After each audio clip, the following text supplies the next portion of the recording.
প্রতীকের চয়েস ছিল ধান, যেহেতু ধান নেই, এটা আমাদের প্রতীকের নাম দেয়া আছে, যেটা নির্বাচন কমিশনের যে সিদ্ধান্ত, সেই সিদ্ধান্ত মতোই আমরা এই করব। তবে আমরা ঘোড়া মার্কাকে আমরা ফার্স্ট চয়েস দিয়েছি, প্রস্তাব দিয়েছি। আমি খন্দকার মশিউর রহমান শাহিন, সাংগঠনিক সম্পাদক উপজেলা বিএনপি। আমরা জাতীয় সংসদ নির্বাচনকে কেন্দ্র করে আমরা জনাব হাসান মামুনের পক্ষে গলাচিপা উপজেলা এবং দশমিনা উপজেলা সহ সকল বিএনপির অঙ্গ সংগঠন, সহযোগী সংগঠন সকলে আমরা দেখেছি 18 সালের নির্বাচনে বিএনপি এক বিপদগামী লোককে এনে আমাদের এই আসনে এমপি নমিনেশন দিয়েছিল। তারপরে দীর্ঘ পরিক্রমায়, আন্দোলনে, সংগ্রামে, জেল জুলুম নির্যাতনে তাকে বিএনপি কোথাও খুঁজে পায়নি। তাই এই দুই উপজেলার বিএনপি পরিবার বিএনপিকে বাঁচানোর জন্য বিএনপির পক্ষ থেকে যে কোনো প্রার্থীকে তারা নির্বাচনে প্রার্থী হিসেবে দেখতে চায়। তাদের চাপে, তাদের কথায়, যাদের ঘাম রক্ত এই রাজপথে রঞ্জিত হয়েছে, তারা আজকে ঐক্যবদ্ধ। তাদের কথায় আমাদের জননেতা হাসান মামুন বাধ্য হয়েছেন এই তৃণমূল বিএনপিকে বাঁচানোর জন্য তিনি স্বতন্ত্রভাবে নমিনেশন পত্র দাখিল করেছেন। আমরা উপজেলা বিএনপি সহ সকল অঙ্গ সংগঠন আমরা নেতাকর্মীদের আস্থায় রেখে দলকে টিকানোর জন্য, দলকে বাঁচানোর জন্য আমরা আমাদের দলীয় প্রার্থীকেই আমরা নমিনেশন আমাদের তৃণমূল বিএনপি আমরা মনে করে দিয়েছি।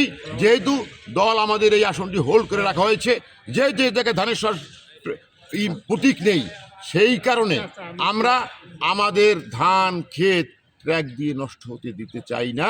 আমাদের দলের নেতাকর্মীদের দাবি একটাই দাবি, ভাই আমাদেরকে বাঁচান। এবং আমাদের দলের শীর্ষ নেতাদের নিবেদন রইল আপনাদের গণমাধ্যমের মাধ্যমে যে গলাচিপা দশমিনার প্রতিটি এলাকায় বিএনপি পরিবার নির্যাতিত, নিষ্পেষিত শহীদের আমল থেকে মামলা, হামলা, জুলুম, খুন, গুম শিকার হয়েছেন এবং তাদেরকে সকলকেই হাসান মামুন আশ্বস্ত করেছিলেন আমি আপনাদের পাশে আছি। আজকে নেতাকর্মীরা সকলে মিলে তাকে ধরেছে। আপনাকে দল নমিনেশন দেয়নি, দল হোল্ড করে রেখেছে, আপনাকে নির্বাচন করতে হবে। বাধ্য হয়ে নেতাকর্মীদের চাপে এবং নেতাকর্মীদের প্রয়োজনে হাসান মামুন প্রার্থী হয়েছে, এটাই আমরা জানি এবং আমরা বিশ্বাস করি। আমরাও মনে করি দলকে বাঁচানোর জন্য, এই তৃণমূল বিএনপিকে বাঁচানোর জন্য আমরা আজকে নমিনেশন পেপার হাসান মামুনের পক্ষে আমরা দাখিল করলাম। আমরা প্রথম দাখিল করেছি দশমিনায় এবং অফিসিয়ালি দশমিনায় দাখিল করেছি এবং অনুলিপি আমরা এই গলাচিপা উপজেলা প্রশাসন সহ নির্বাচন কমিশনের সমস্ত কর্মকর্তাদেরকে আমরা আনুষ্ঠানিকভাবে আমাদের মনোনয়নপত্র তাদের কাছে অবহিত করেছি এবং দাখিল করেছি। প্রতীকের চয়েস ছিল ধান, যেহেতু ধান নেই, এটা আমাদের প্রতীকের নাম দেয়া আছে, যেটা নির্বাচন কমিশনের যে সিদ্ধান্ত, সেই সিদ্ধান্ত মতোই আমরা এই করব। তবে আমরা ঘোড়া মার্কাকে আমরা ফার্স্ট চয়েস দিয়েছি, প্রস্তাব দিয়েছি। আমরা তৃণমূল বিএনপি মনে করি আমাদের এই বিএনপি পরিবারকে টিকিয়ে রাখতে হলে আমাদের এই দল যে করেছেন, অতীতে যাদের ঘামে, যাদের শ্রমে জাতীয়তাবাদী শক্তি একত্রিত হয়েছেন, যারা জেল খুঁটেছেন, জুলুমের শিকার হয়েছেন, নির্যাতন হয়েছেন, গুম হয়েছেন, যারা আমাদের এই পরিবারের খোঁজ গলাচিপা দশমিনে রেখেছেন, আমরা আমাদের মধ্যে থেকেই আমরা প্রার্থী চেয়েছিলাম।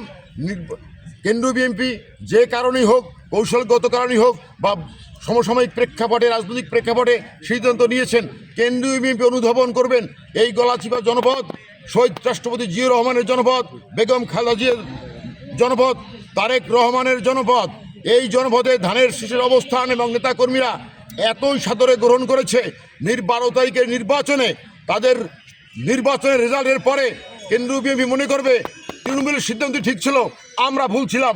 আমরা তৃণমূলের নেতাকর্মীদের কাছে আমরা তাদের খবর জানি, আমরা তাদের অবস্থান জানি, মনের অবস্থান জানি। সাংবাদিক ভাইরা আপনারা দেখেছেন গলাচিপা দশমিনায় বিগত দিনে 20টি ইউনিয়ন এবং পৌরসভা সহ 20টি মিটিং হয়েছে।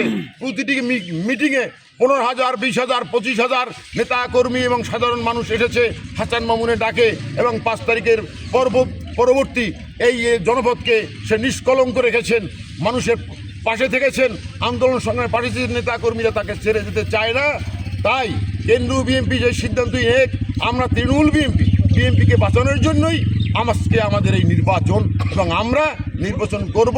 আমরা তাদের কাছে আপনাদের মাধ্যমে ইয়ে করি, যেহেতু ধানের শীষ হোল্ড করে রাখা হয়েছে, ধানের শীষের বিপরীতে আমরা যাইনি, আমরা বিএনপিকে বাঁচানোর জন্য একজন ব্যক্তি বেছে নিয়েছি, সেই ব্যক্তিটি হাসান মামুন, সেই ব্যক্তিটি ধানের শীষ।